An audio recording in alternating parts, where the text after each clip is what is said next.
संसार में शायद ही कोई ऐसा व्यक्ति होगा जिसको कविता से प्यार ना हो, लगाव ना हो। मैं जो कविता से प्यार करते हैं, मैं मनोज कुमार उनको नमस्कार करता हूँ। कवि हास्य रस के बेताज बादशाह सुरेंद्र शर्मा का पहला कैसेट 4 लाइनें जो मैंने ही पेश किया था वो निकला और बहुत हिट हुआ। आप लोगों ने बहुत पसंद किया, बहुत बहुत धन्यवाद। सुरेंद्र शर्मा के बारे में मैं इतना कहूँगा, उसमें आपको एक किस्सा सुनाता हूँ कि एक आदमी बहुत डिप्रेशन में था, वो हंसता नहीं था, तो वो डॉक्टर के पास गया, साइकेट्रिस्ट के पास गया कि साहब मुझे डिप्रेशन है, मैं उदास रहता हूँ, मुझे हंसी नहीं आती। डॉक्टर ने 2-3 महीने उसका इलाज किया, खूब गोलियां खिलाईं, लेकिन उसे हंसी नहीं आई। फिर एक दिन डॉक्टर ने कहा कि भाई यहाँ बहुत मशहूर सर्कस लगी हुई है और उसमें जो जोकर है वो सबको हंसाता है, वो तुझे हंसा देगा। तो वो इंसान बोला, वो बीमार बोला कि साहब वो जोकर मैं ही हूँ। सुरेंद्र शर्मा जी के बारे में भी यही कहना है कि वो खुद नहीं हंसते, दूसरों को हंसाते हैं। इनके बारे में कहना, इनकी चेतना, इनका चिंतन इतना है, मेरी 2 लाइनें उस पे कि गलियों में जितनी भीड़ है, मनवा में उतनी पीड़ है। तो जग में आज पीड़ा ही पीड़ा है, एक अंधकार सा छा रहा है, उसमें कोई 2 पल हंस ले तो बहुत कमाल की बात है। और कमाल की बात है हंसाने वालों की।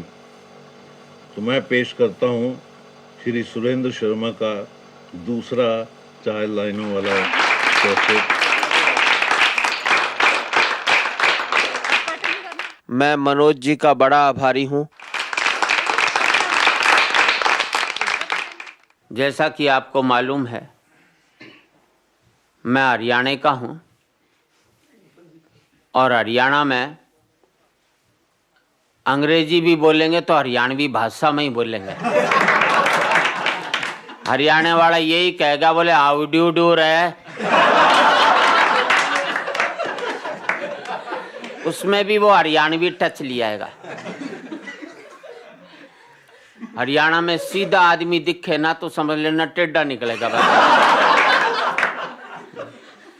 मुझे याद है हमारे रोहतक में कॉलेज में एक लड़की ने नाटक में बुआ का रोल कर लिया, तो अगले दिन सारे लड़के उसे बुआ जी कहने लग गए। लड़की बड़ी दुखी, जिधर से जाए बुआ जी नमस्ते, बुआ जी नमस्ते। प्रिंसिपल के पास गई शिकायत करने। बोले प्रिंसिपल साहब एक शिकायत करनी है। प्रिंसिपल साहब बोले बोलो बुआ जी। लड़की ने सोचा यहाँ पूरे कुएं में भांग पड़ी हुई है। तो प्रिंसिपल साहब संभल गए, बोले बेटी क्या बात है। बोले ऐसा है जी, जिस दिन से नाटक में रोल किया है सारे लड़के मुझे बुआ जी कहते हैं। तो प्रिंसिपल बोला कल सबको निपटा दूंगा। तो अगले दिन मीटिंग बुलाई, सारे लड़कों को बुलाया। प्रिंसिपल बोला भाई जो भी इसे बुआ जी कहता हो खड़ा हो जाए। तो सारे लड़के खड़े हो गए, एक लड़का बैठा रहा। प्रिंसिपल बोला भाई तू बड़ा शरीफ है, तू इसे बुआ जी नहीं कहता। बोले जी मैं तो नहीं कहता। बोले भाई क्यों नहीं कहता। बोले मैं पूरे कॉलेज का फूफा लाग रहा।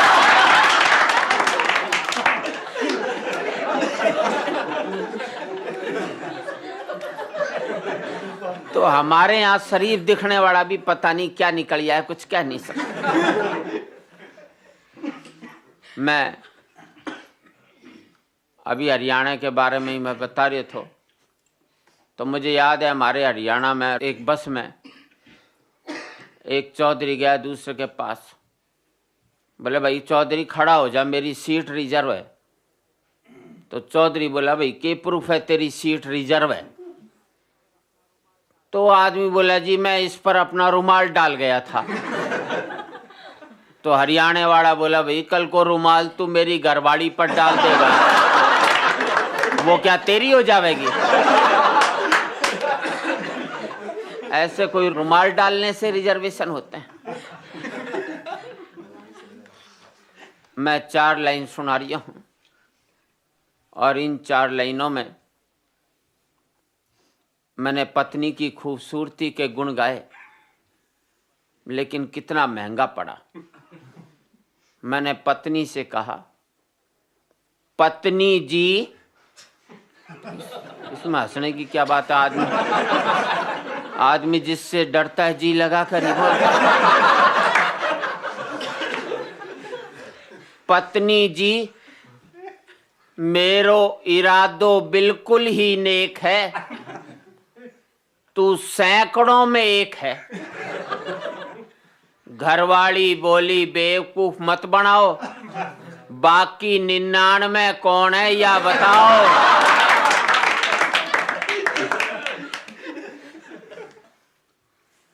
और इन 4 लाइनों में फिर घरवाली कह रही है, ए जी, यो काठ कबाड़ खरीदने वालों आयो है, एने के जवाब दूं या बतलाओ? मैं बोलो जवाब देने की के जरूरत है, उसके साथ चली जाओ।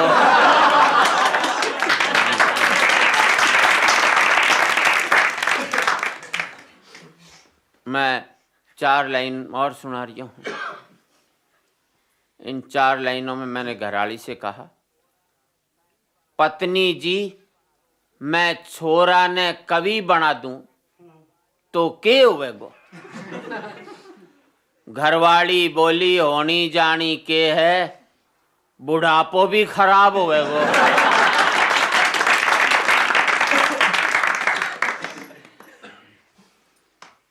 और इन 4 लाइनों में मैंने पत्नी से कहा,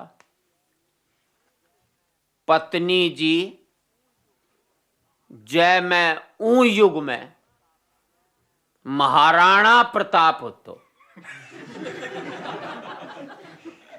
तो के हो तो? घराड़ी बोली होनी जानी के थी, महाराणा प्रताप को घोड़ो चेतक, खुद मरने की जगह थारा ही प्राण ले लेता।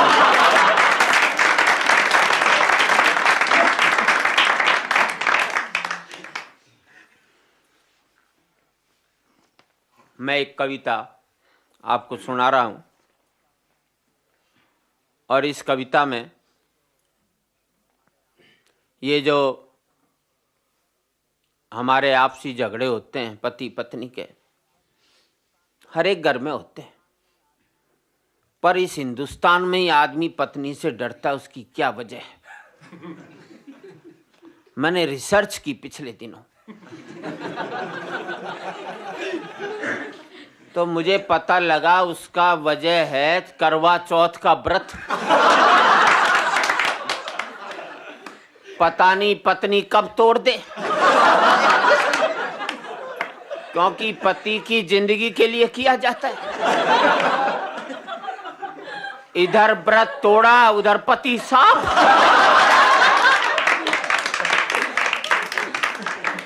तो मेरी घरवाली को तो जिस दिन भी कोई चीज चाहिए, सोना जेवर वगैरह, तो करवा चौथ वाले दिन मांगती है।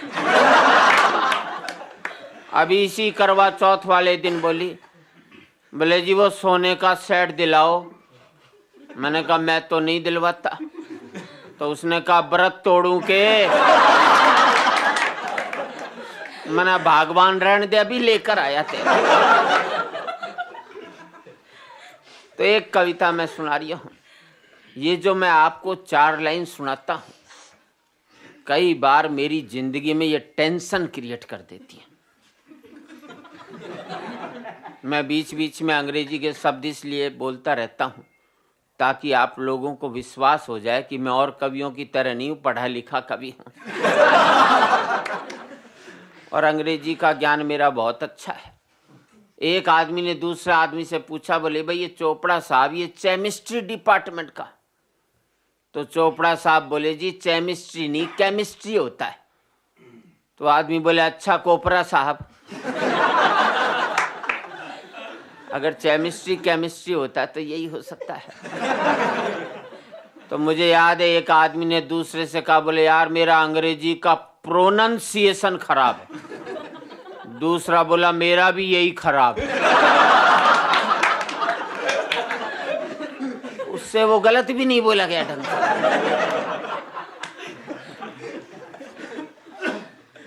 तो क्या हमारे यहाँ तो ढंग से कोई काम होता नहीं। तो मैं 4 लाइन सुना रही हूँ, 4 लाइन के 4 लाइना की कविता सुना रही हूँ। रचना को शीर्षक है 4 लाइना की आफत। एक दिन मैं दिल्ली कवि सम्मेलन में अपनी घराड़ी ने ले गयो। एक तो आफत और एक आफत ने साथ ले जाना। एक दिन मैं दिल्ली कवि सम्मेलन में अपनी घराड़ी ने ले गयो और सदा की तरह अपनी 4 लाइना सुनाई। मैंने के मालूम थो कि मैं अपनी आफत बुला रही हूं। वही 4 लाइना मैं थाने भी सुना रही हूं। मैं घरवाली की खूबसूरती का गुण गाया कि रंग तेरो अमावस जैसो पर तू पूर्णमासी लगे। चाल तेरी बेढंगी मैंने हिरनी सी लगे। और कई दिना के बाद जब मैं कवि सम्मेलन से वापिस आऊं तो तू 6 बच्चा की मां होकर भी कुंवारी सी लगे। यह टेक्निकल बात है। घर पहुंचता ही घराड़ी चिल्लाई, घर पहुंचता ही घराड़ी चिल्लाई, मैं तो 1 बच्चा की मां हूं, थे 6 बच्चा की क्यों बतलाई। मैं बोलो जय मैं तेने 1 बच्चा की मां बतला तो लोगों ने हंसी नहीं आती और तुक भी नहीं मिल पाती। वाह बोली वाह रे, तू 6 बच्चा की मां बतला कर तुक मिलाई। मैं या पूछू हूं बाकी के 5 बच्चा की तुक कठे बिड़ाई। अरे 1 बच्चा की मां बतलाने से हंसी नहीं आवे और 6 बच्चा की मां बतलाने से हंसी आवे। अरे जमाना में क्या गरीब की 6 बच्चा की मां से पूछो कि उन्हें रोनो आवे कि हंसी आवे। चलो थे मैंने 6 बच्चा की मां बतलाई, पर जय थारे दिल में खोट नहीं थो तो पढ़ता वक्त मेरे से आंख क्यों ना मिलाई। मैं बोलो तू तो बेकार ही शक कर रही थी, मेरी तो आंख तेरे से भी मिल रही थी। वाह बोली मैं जानू हूं कब मिल रही थी, जब चाल बेढंगी बता रिया था तो मेरे से मिल रही थी, और जब हिरनी सी बता रिया था तो उनसे मिल रही। अरे मेरो रंग अमावस जैसो, उनको दिखे पूर्णमासी, सत्यानाशी। हमारे हरियाणा में प्यार से पति को कुछ भी कहा जा सकता है।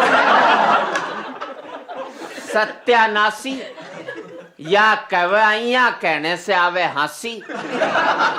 अरे पैसा भी नहीं है, नहीं तो मैं जहर खा करके मर जाऊं। मैं बोलो देख पैसा की खातिर तो यो प्रोग्राम पोस्टपोन करा मन्ना। तेने कितना पैसा चाहिए अभी दिलाऊं, टी सीरीज वाला से मांग करके लाऊं।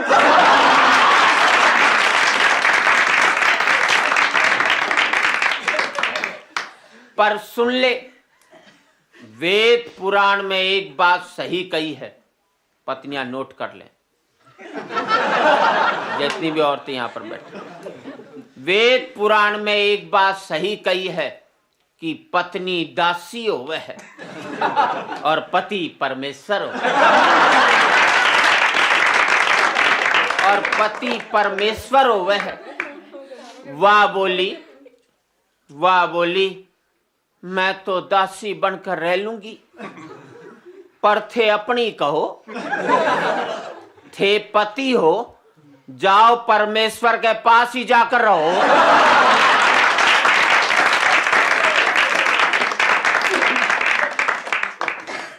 अरे मैं तो सब सुख दुख सह लूंगी, अरे मैं तो सब सुख दुख सह लूंगी, थाने मंदिर में बैठा कर ही जगन्नाथ कह लूंगा।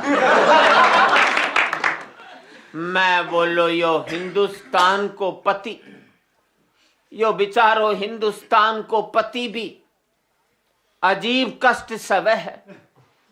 शादी के 1 साल तक तो जगन्नाथ कहलावे है, 2 साल तक नाथ कहलावे है, और उनके बाद तो अनाथ ही ना।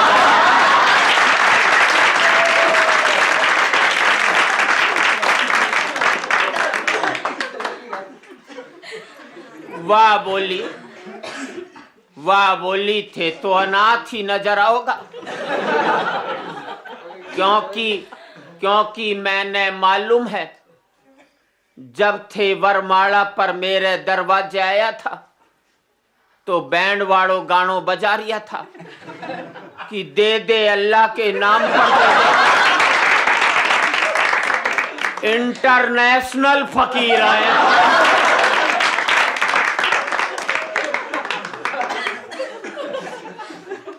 मैं बोलो तू बैंड वाला की बात सही मान रही तो तैने मालूम है विदा पर मेरी तरफ से बैंड वालों 100 गानों बजा रिया था कि सुन ले कि दिल में बसा के प्यार का तूफान ले चले, हम आज अपनी मौत का सामान ले चले।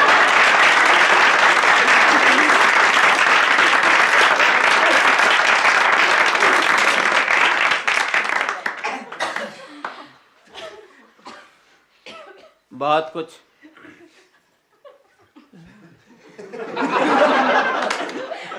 हो सकता है कईयों को पिछली कविता पर अब हंसी आती टाइम लगता है। मैं एक 4 लाइन और सुना रही हूं। इन 4 लाइनों में गराड़ी कह रही है, मैंने जी इसमें हंसने की क्या बात? अगर आपको एजी पर ही हंसी आए तो मैं सारी रात एजी फिर कविता सुनाने की जरूरत।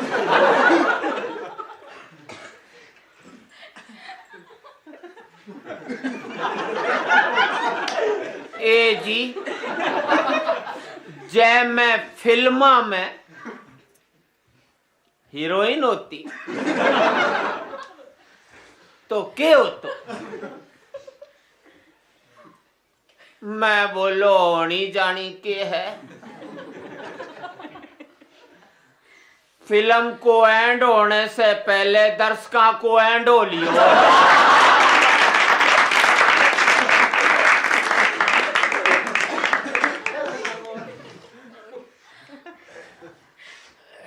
फिर मैंने भी कही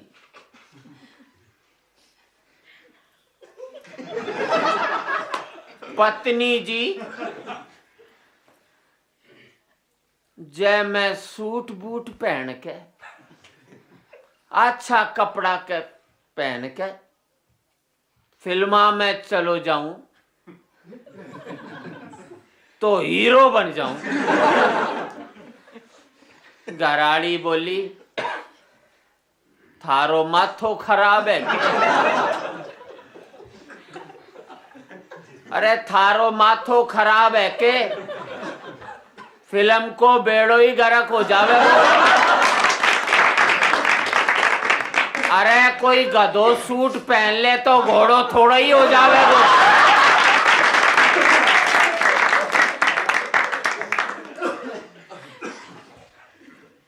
इस देश में लोग ज्योतिषियों पर बड़ा विश्वास करते हैं। मुझे याद है एक आदमी ज्योतिषी के पास गया तो ज्योतिषी ने उसकी जन्म कुंडली देखी। ज्योतिषी बोला भाई तेरे ऊपर शनि का बड़ा प्रकोप है। तो उस आदमी ने कहा ज्योतिषी जी करूं क्या? तो ज्योतिषी बोला भाई करना क्या है, मुझे 500 रुपए दे दे तेरा प्रकोप दूर कर दूंगा। तो आदमी बोला ज्योतिषी जी मेरे पास तो 500 नहीं है। तो ज्योतिषी बोला 100 रुपए तो देगा शनि का प्रकोप दूर करने के। वो आदमी बोला 100 भी नहीं है। ज्योतिषी बोला चल तू 11 ही रुपए दे दे शनि। उसने कहा ज्योतिषी जी 11 भी नहीं है। तो ज्योतिषी बोला यार कम से कम 1.25 रुपया तो दे दे साढ़े, शनि का प्रकोप दूर हो जाएगा। वो आदमी बोला ज्योतिषी जी मेरे पास तो 1.25 रुपया भी नहीं है।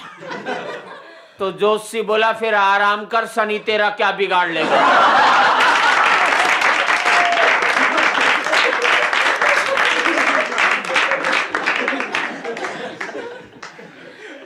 भूखा नंगा ही बैठे क्या।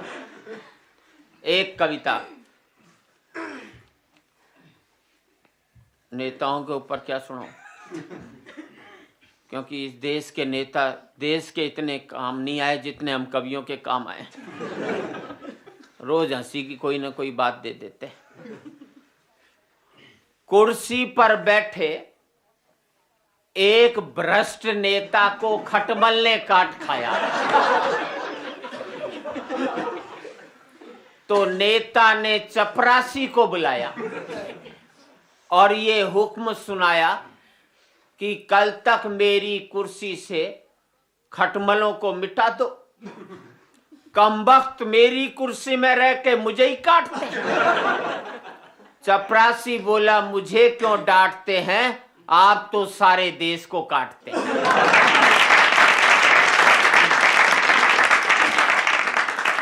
आप तो सारे देश को काटते हैं। मैं जानता हूं खटमल आपका दोस्त नहीं दुश्मन है, पर आप दोनों बुराइयों से कब अछूते हैं। वे आपका लहू पीते हैं, आप हमारा पीते हैं।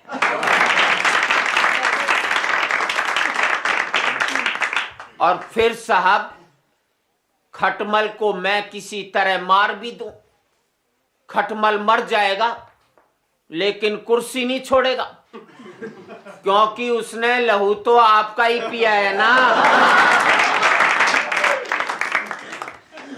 दया करें, बुरा न माने तो एक अर्ज करूं, इन खटमलों को आदत है आपस में लड़ने की, फिर मुझे क्या जरूरत है बीच में पड़ने की।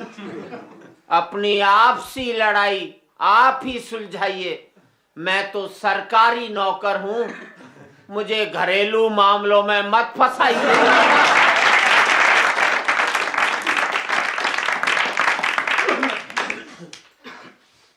इस देश में व्यापारी बड़ा इंटेलिजेंट होता है।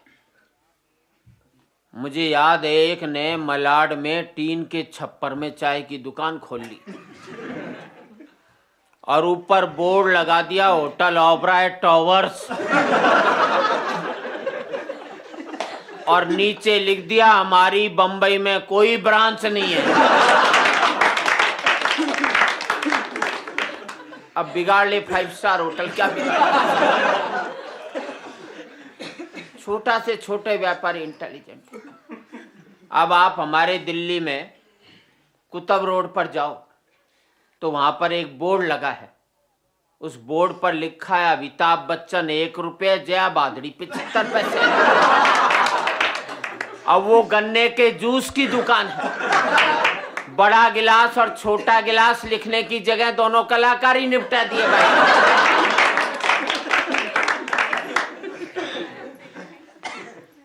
व्यापारी क्यों कमा लेता है? क्योंकि वो इस देश में मुसीबत पड़ जाए तो हारता नहीं। मुझे याद है एक चौधरी गए लाला के पास हरियाणा में गांव में, बोले लाला मेरा घोड़ा खरीदेगा? बोले हाँ भाई खरीद लेंगे। बोले कितने का बेचेगा? तो चौधरी बोला 500 का। लाला बोला 200 से ज्यादा दूंगा नहीं। तो चौधरी बोला रहने दे। तो चौधरी अपने घर गया तो देखा घोड़ा मरा हुआ था। तुरंत दौड़ा हुआ लाला के पास आया। बोले लाला कुछ दिनों से मुझे ढंग से सुनाई नहीं देता, तने घोड़े के कितने दाम लगाए थे? तो लाला बोला भाई 200 लगाए थे। तो चौधरी बोला निकाल 200, शाम को घर आ जियो, घोड़ा पड़ा हुआ मिलेगा। लाला सीधा साधा 200 रुपए दे दिए। चौधरी गांव से गायब हो गया। 1 महीने बाद लौटा, डरता डरता लाला की दुकान पर पहुंचा कि लाला डांटेगा कि मरा हुआ घोड़ा बेच गया। पर लाला ने उसे गले लगा लिया। भाई चौधरी कहाँ गायब हो गया था? अब लाला घोड़े की बात करे नहीं और चौधरी के दिल में खुद का साड़ा चक्कर। तो उसने डरते हुए लाला से पूछा लाला वो घोड़ा? तो लाला बोला चौधरी तेरा घोड़ा तो बहुत ही बढ़िया रहा। बोले लाला वो तो मरा हुआ था। बोले फिर क्या हुआ? बोले करना क्या था, मैंने अखबार में विज्ञापन दिया कि 1-1 रुपए की लॉटरी खरीदो, इनाम में घोड़ा मिलेगा। बोले फिर क्या हुआ? फिर बोले 10,000 लोगों ने लॉटरी खरीद ली। बोले फिर क्या हुआ? बोले मैंने 1 का घोड़ा इनाम में निकाल दिया। बोले फिर क्या हुआ? बोले वो आदमी रोता हुआ है कि घोड़ा मरा हुआ है, मैंने उसे 1 रुपया वापिस कर दिया।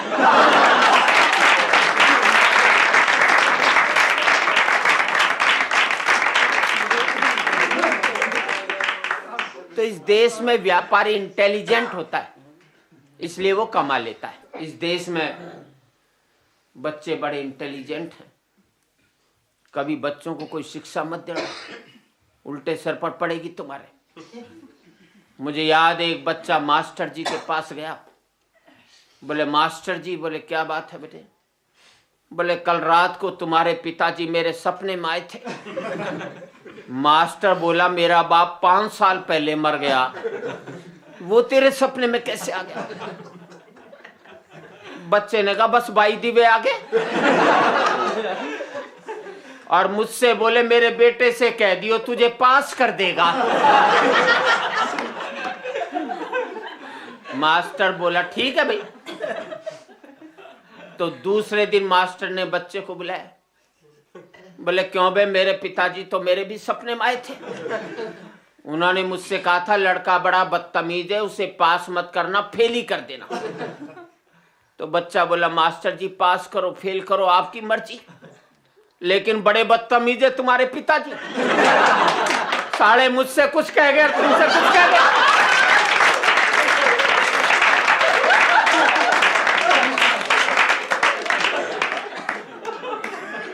तो ये बच्चे 2 मिनट में निपटा देते। इस देश में पति कंट्रोल्ड हुए, बच्चे कंट्रोल नहीं हुए। तो कंट्रोल्ड होते तो अपन 88 करोड़ होते आज। ये अनकंट्रोल्ड की वजह से ही है। मुझे याद है एक वो बच्चे से मास्टर ने सवाल किया।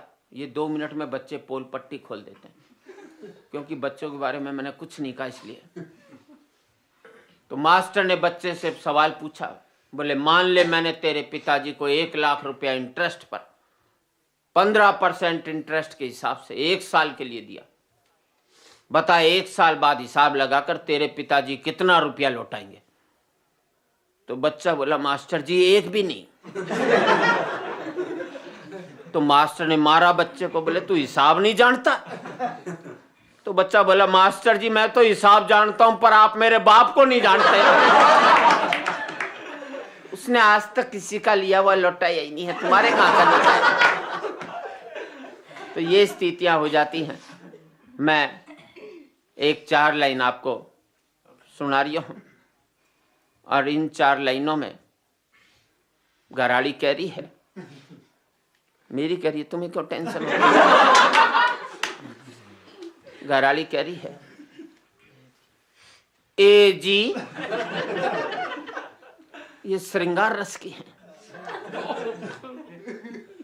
ए जी जय मैं मुरली बढ़के थारे होठा पे रहूं। सीन और सीक्वेंस देखो।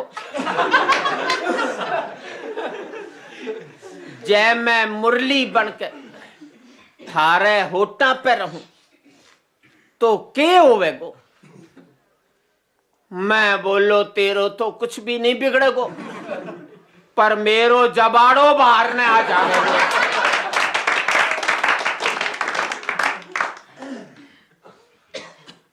4 लाइन और सुना रही हूं।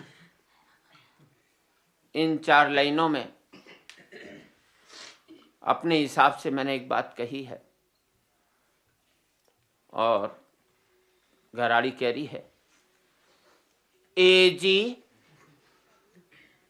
देश 21वीं सदी में जारी है, तब मेरो के होवेगो। मैं बोलो होनी जानी के है, तब तेरी देखभाल पुरातत्व विभाग करेगो। मैं एक कविता सुना रही हूं और इस कविता में मैं जब सेना में भर्ती होने गया था, तुम्हें डाउट क्यों हो रहा है मेरी समझ में नहीं। हाँ, तो जब मैं सेना में भर्ती हुआ तो क्या हाल हुआ।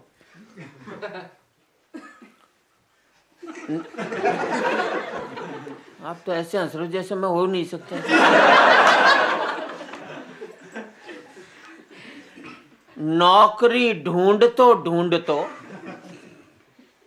मैं 2.5 पसली को आदमी जब जगह जगह धक्का खाकर असफल हो गयो, तो मैंने लोग आवारा और लफंगो कहने लग गया। पर जब या मेरो आवारापन हद से ज्यादा बढ़ गयो तो मैं कवि बन गयो। एक यार जो नौकरी देनो चाहे थो वह भी बिदक गयो। तभी देश पर हमलो हुआ, मेरी भी किस्मत जागी। मैं अपनो 22 इंची को सीनो तान के, सीनो कितनी भी इंच को तानो जा सके,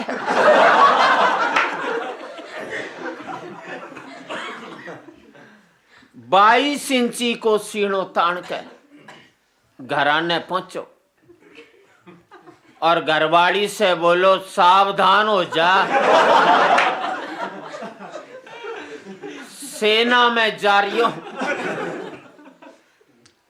दुश्मन से लड़ना है। तो वह बोली क्यों घुमा फिरा के बात कहो हो, साफ कहो ना मेरे से लड़ना।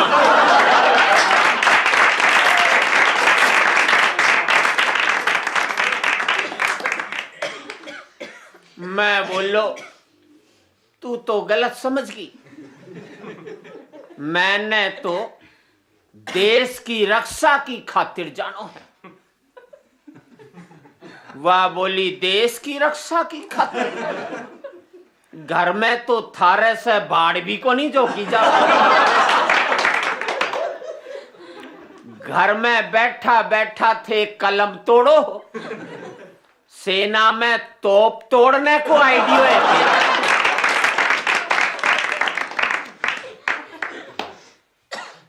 पर मैं सेना का दफ्तर में पहुंचो, पर जब मेरो नंबर आयो तो ऑफिसर मेरा कपड़ा उतरवा दिया और मेरा हार्ड देखकर बोलो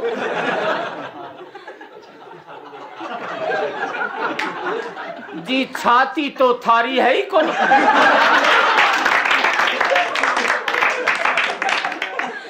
गाल में गड्ढा पड़ रहा, पेट अंदर ने जा रही हो, दाढ़ी बढ़ रही है, कवियों के। मैं बोलो हाँ भाया, मैं हास्यरस को कवि। वह बोलो हास्यरस को कवि, थारी शकल ने देख करके तो रोनो आवे। मैं बोलो ऑफिसर जी,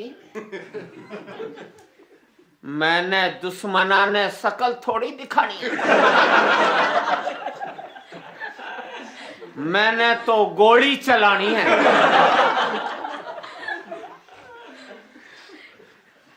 ऑफिसर बोलो भाई गोली तो तू तब चला पावेगो जब बंदूक उठा पावेगो।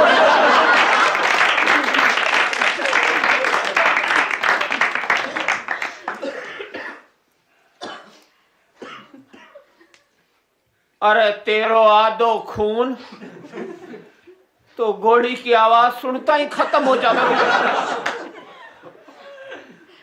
तू तो सेना में संकट ही बढ़ावेगो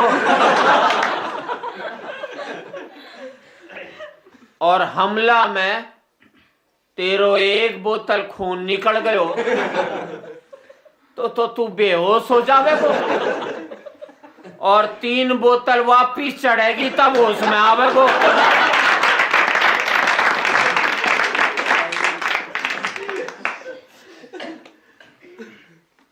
मैं बोलो ऑफिसर जी,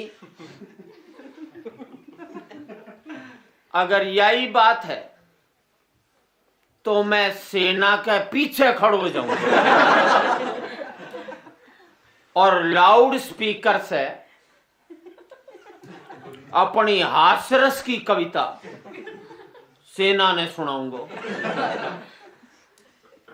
ऑफिसर बोलो लड़ाई का टाइम में जवान ने हंसावेगो तो जोश के तेरो बाप दिलावेगो।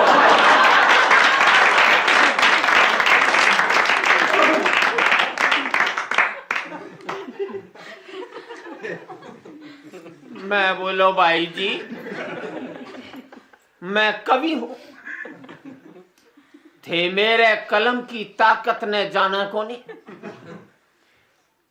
अरे जब मैं वीररस की कविता सुनाऊंगा तो मारी सेना भाग के दुश्मना का सैनिका ने पकड़ पकड़ के उनके हाथ पैरा ने अइया तोड़ेगी। जइया श्रोतागण कवि सम्मेलन में मेरी कविता सुनकर माथो फोड़े।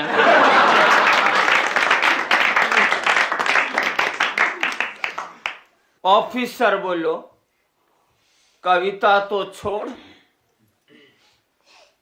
तू तो ढंग से बोल के तो दिखा। अटेंशन। मैं पूरो जोर लगा कर बोलो अटेंशन। ऑफिसर बोलो तू तो अटेंशन में ही टेंशन कर रही हो। अरे तू तो उठे वीरस में दौड़ेगो और सेना दाड़ मारेगी। अरे तू वीरस की कविता के सुनावेगो, तू तो दाड़ने की जगह मिमियावेगो। माने लग गए तू सेना में तो बाद में भर्ती होवेगो, पण उससे पहले ही तेरे घर में तेरो तार पहुंच जावेगो। आछो या बता तेरो के नाम है? अभी तक आगलो नाम ही को नहीं पूछा। मैं बोलो भाया नाम तो मेरो सुरेंद्र शर्मा है, पर लोग मैंने जोरू को गुलाम कहे। वाह बोलो नाम तो बहुत अच्छो है। मैं बोलो भाया अच्छो लागो है तो तू रख ले, मैं को दूसरो।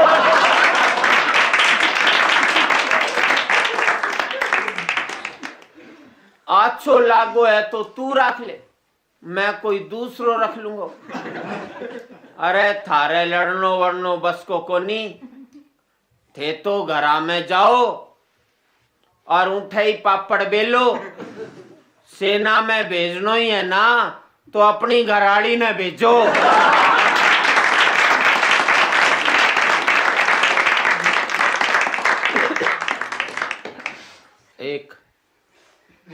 4 लाइन सुना रही हूं।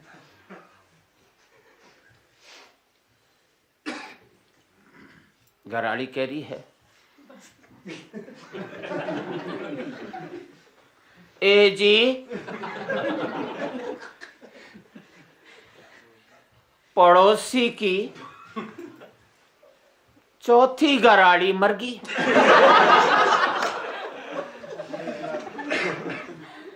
थे शमशान घाट हो आओ। मैं बोलो मैं को नहीं जाऊं। मैं हूं क्या घरा 3 बार हुई आयो, वह 1 बार भी नहीं आयो।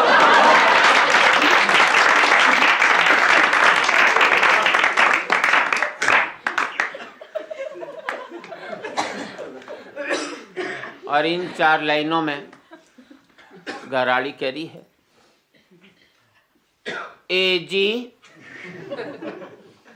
ब्याह की वर्षगांठ आ रही है। ए मौका पर के प्रोग्राम रहेगो, के पकवान बनेगो। मैं बोलो तेरे मन में जो तू आवे वाह तू करिए। मेरो तो ऊ दिन 2 मिनट को मौन रहेगो। और क्योंकि आप लोग बड़े मन से सुन रहे हैं और यहाँ तो एक कविता मैं सुना रही हूँ। सभी शादीशुदा लोग यहाँ पर आए होंगे, कोई कुंवारा नहीं आया होगा। हाँ, आया है तो बेवकूफ है। उसे हंसने के लिए यहाँ आने की क्या जरूरत है?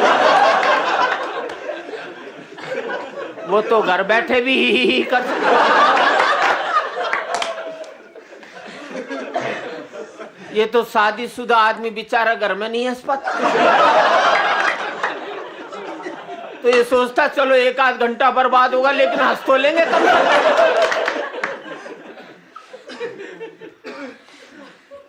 मैं छोटे कद वालों पर एक कविता सुना रही हूं। इसका मतलब ये नहीं कि लंबे कद वाले कोई अकड़ जाएं। उन्होंने कोई ज्यादा तीर नहीं मारे। मुझे याद है एक लंबे कद वाला सब्जी वाले के पास गया। बोले भाई नींबू क्या भाव दिए? उसने कहा जी बैठ कर देखो संतरे हैं।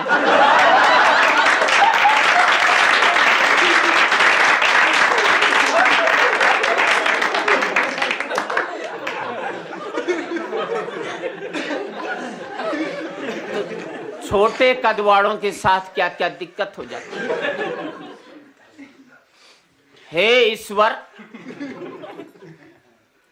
थे भी ठाली बैठा बैठा शैतानी करो। कहने गोरो, कहने काड़ो, कहने लंबो, कहने ठिगणो बनाता और थारी ही कृपा से और थारी ही कृपा से मैं जितनो लंबो 5 साल की उम्र में थो उतनों को उतनो ही रह गयो। यानी 3 फुट को भी घिसतो घिसतो 2.5 फुट रह गयो।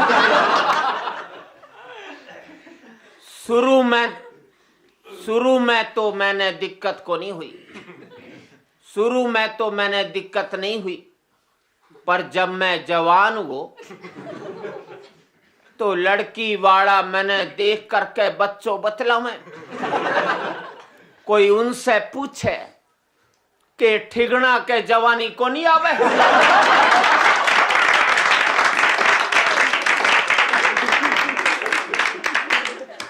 के ठिगना कुंवारा ही मरेगा, के शादियां को ठेको लंबो लोग ही ले रखा। पर मेरो बापू तो पर मेरो बापू तो इंटेलिजेंट थो। वह कुछ ले दे करके मेरो रिश्तो नक्की कर डालो। तो हमारे राजस्थान में, हरियाणा में दुल्ले के पीछे एक बच्चा बैठाते हैं घोड़ी पर, उसे बिंदायक बोलते हैं, पंजाबियों में सरबाला बोलते हैं शायद। पर जब मैं घोड़ी पर बैठकर जावे थो, लोग आपस में या कवे था, अरे देखो बिना दुल्ला के बिंदाया घोड़ी पे जावे।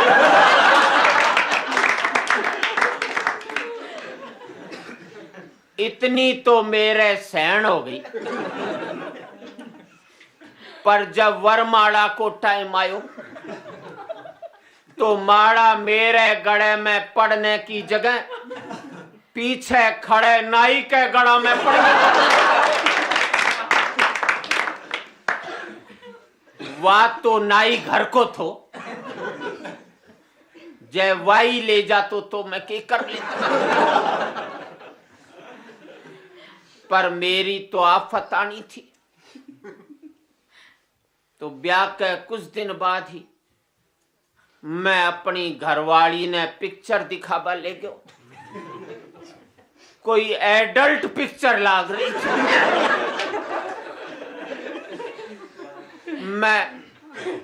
मैं घरवाली ने एक टिकट देकर बोलो, तू अंदर जाकर बैठ, मैं खाने के लिए बिस्कुट लेकर अभी आऊं।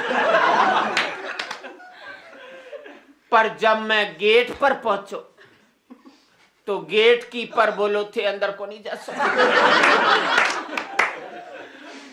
थे बच्चा लागो। मैं बोलो रे मैं तो शादीशुदा हूं। वाह बोलो है मैं मेरी क्या गलती है, या तो थारे माँ बापा की गलती है जो कच्ची उम्र में शादी कर। पर थे अंदर नहीं जा सको। मैं सोची मैं तो अंदर नहीं जा सकूं और घरवाली बाहर ना आवे को नहीं। सो के होवेगी। पिक्चर है बहुत डरावनी और मेरी घरवाली ने तो डर के मारे चिपकने की आदत है। डरावना सीन तो आवेगा ही। सोहे बजरंग बली, मैं तेरो 5 रुपया को प्रसाद चढ़ाऊं। आज मेरी घरवाली ने सही सलामत बाहर भिजवा दे। तो मेरी तो बजरंग बली सुन ली।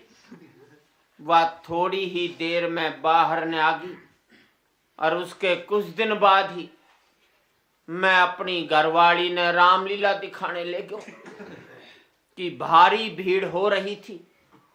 अचानक ही उनसे मेरो हाथ छूट गयो, हाथ के मेरो साथ छूट गयो।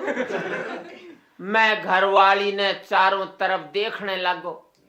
जब मेरी आंख पथरा गई तो मैं घरवाली ने पुकारने लगो, रोने लगो और मेरी पुकार सुन के वॉलंटियर आके मैंने खोया हुआ बच्चा के कैंप में ले गया।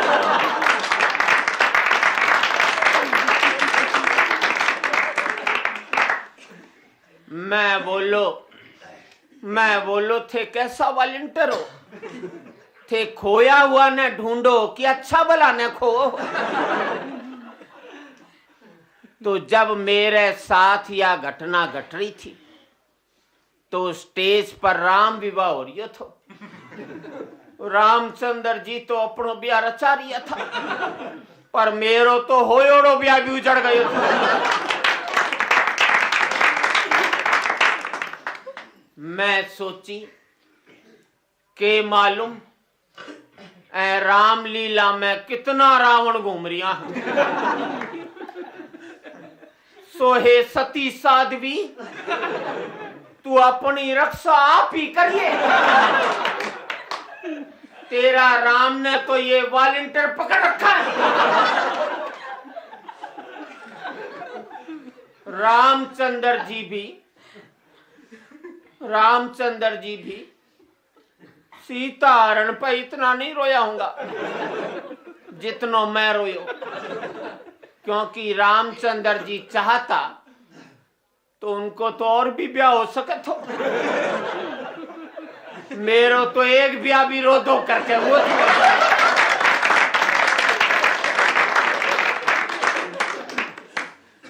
सो मैं या सोच सोच के जोर जोर से रोने लगो और मेरो रोनो सुनकर के वॉलंटियर आयो, बोलो रो अमन्ना, ले बिस्कुट खा ले। मैं बोलो रे ईश्वर तने उठा ले।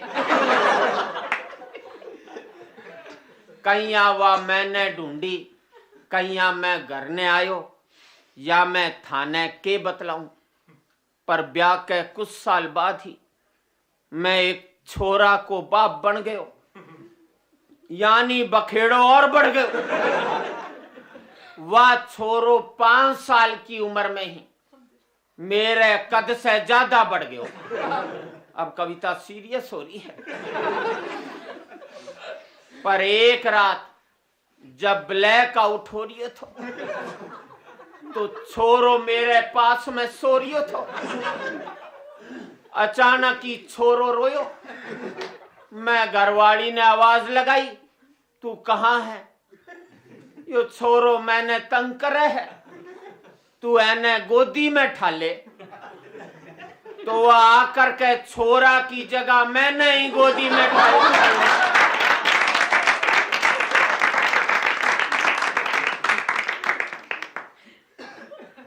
और मैं भी खैर मनाई कि अच्छो है दूध को नहीं पिलायो। मेरे एक चाटो मार के पालना में सुलायो। सो हे ईश्वर, मैं तुम्हें जिंदगी से दायो के तो थे मैंने अपने पास बुला लो और के या बतला दो कहीं थे 3 पैर में धरती न पीछी। मेरे से तो धरती को नक्शो भी ना पो जावे, और इतनो भी नहीं कर सको तो इतनो तो कराओ, जितना भी ये लंबा लोग हैं इन्होंने ठिगणो बनाओ।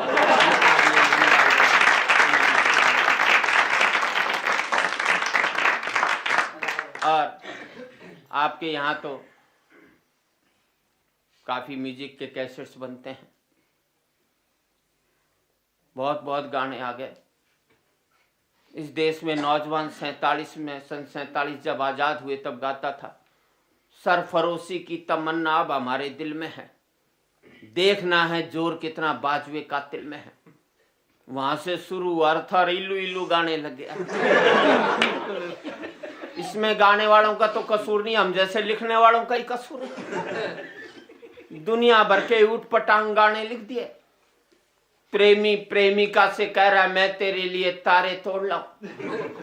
अब आदमी कमबख्त 4थी मंजिल पर चढ़ते ही हाफने लगता है। तारे कहां से तोड़ करते हैं? दुनिया भर के गाने आ गए, गाने लिख दिए लोगों ने, मुझे अपनी आंखों में बसा लो।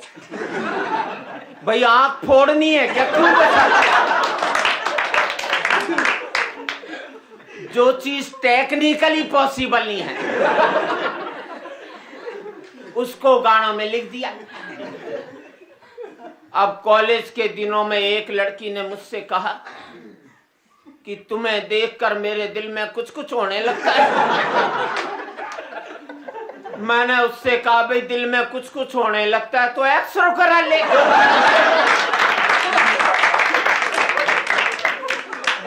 मैं कोई डॉक्टर लगाऊं जो अब प्रेमी प्रेमिका से कह मुझे अपनी जुल्फों में बसा लो। साला प्रेमी नहीं हो गया, जुआ हो गया।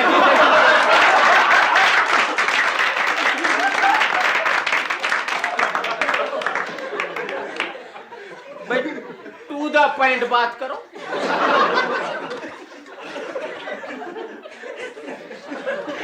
अब लिख दिया, जिंदगी की ना टूटे लड़ी, प्यार कर ले घड़ी दो घड़ी, मैंने उससे पूछा, भाई घड़ी दो घड़ी प्यार कर ले तो बाकी टाइम में क्या माथा फोड़े एक दूसरे?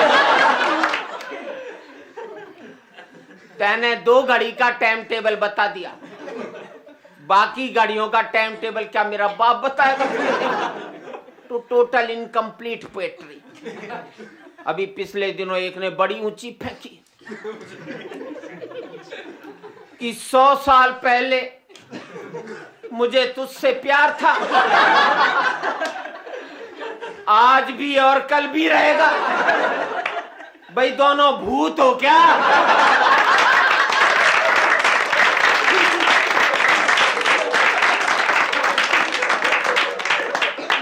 ये गाना तो वही गा सकता है, और इस उम्र में भी जिंदा हो।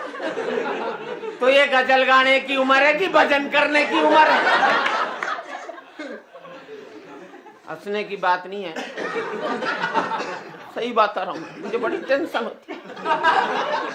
अब मैं कल ही हवाई जहाज से आ रहा था, तो आगे वाली सीट पर पति पत्नी बैठे हुए थे। नई नई शादी हुई थी। पति पत्नी से बोला, तुम जब बोलती हो ना तो मुंह से मोती जड़ते हैं। मैंने कहा अबे रहने दे, इनकम टैक्स वालों ने सुन ली तो वाइफ को वेल्थ टैक्स में असेसमेंट कर देंगे।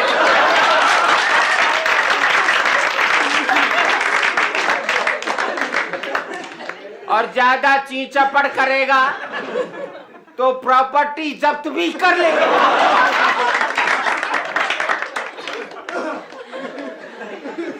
काहे को अपनी जान को टेंशन ले रहा है? अभी तो कह रहा मोती जड़ रहे हैं, 5 साल बाद कहेगा क्यों कान खारी है। उसी पत्नी को उसी डायलॉग पर आदमी बोल देता है। जो लड़की शादी से पहले महकती हुई सी दिखाई देती थी, उस शादी के 5 साल बाद भभकती हुई सी। आदमी का चरित्र ही ऐसा है। यहाँ पर जो कुंवारे बैठे हैं उनको मैं शिक्षा देना चाहता हूँ, तो फालतू फंड में बोलने से फायदा भी नहीं। तो जिनकी शादी होगी उनका तो टाइम बाढ़ केस हो गया। शिक्षा तो कुंवारों को ही दी जा सकती है। और देखा जाए तो संसार में कुंवारे को एक ही सुख प्राप्त है कि वो खाट के दोनों तरफ से उतर सकता है। ये सुख शादीशुदा आदमी को बेचारे को जिंदगी भर प्राप्त है। बेचारा 1 फुट बाई 1 फुट में ही अपनी जिंदगी निकाल देता। ये सुख कुंवारे को ही मिलता है। मुझे याद है, एक मेजर साहब की शादी हुई। पहले दिन पत्नी को लेकर घर गए, अकेले रहते थे। शिक्षा ले लेना कुंवारों, तो जिंदगी सुधर जाएगी तुम्हारी। पहले दिन पत्नी को लेकर घर गए, अकेले रहते थे। जो ही घर में घुसे तो घर का कुत्ता जोर से भौंका। तो मेजर साहब ने कुत्ते को डांटा, बोले भौंकना बंद कर। एक फिर भी कुत्ता भौंकता रहा तो मेजर साहब बोले भौंकना बंद कर। 2 फिर भी कुत्ता भौंकता रहा तो मेजर साहब बोले भौंकना बंद कर। 3 और कुत्ते को गोली मार दी। पत्नी आतंकित हो गई, पहले दिन रौब डाल दिया अगले। पर पत्नी ने हिम्मत बटोरी, बोले ये क्या बदतमीजी है, जरा सी बात पर कुत्ते को गोली मार दी। मुझे पता होता तो तुमसे शादी नहीं करती, तुम तो कसाई हो, पति नहीं। तुरंत मेजर साहब बोले बोलना बंद कर। 1 उसके बाद जिंदगी भर उस घर में झगड़ा नहीं।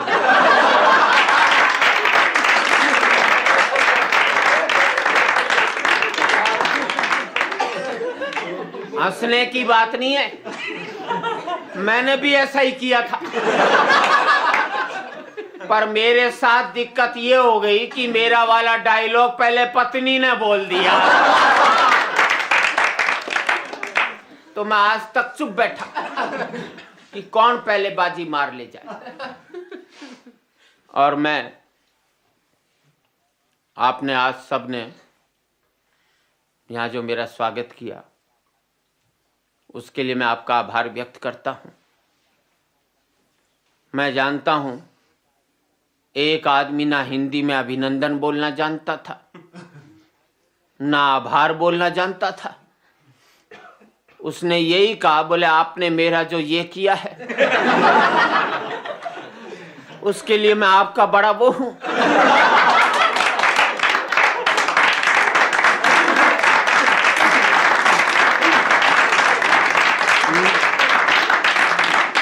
मैं टी सीरीज वालों का आभारी हूं कि उन्होंने मेरा ये किया है। और यही कह सकता हूं, सितारों को आंखों में महफूज रख लो, बड़ी दूर तक रात ही रात होगी। मुसाफिर हो तुम भी, मुसाफिर है हम भी, इसी मोड़ पर फिर मुलाकात होगी।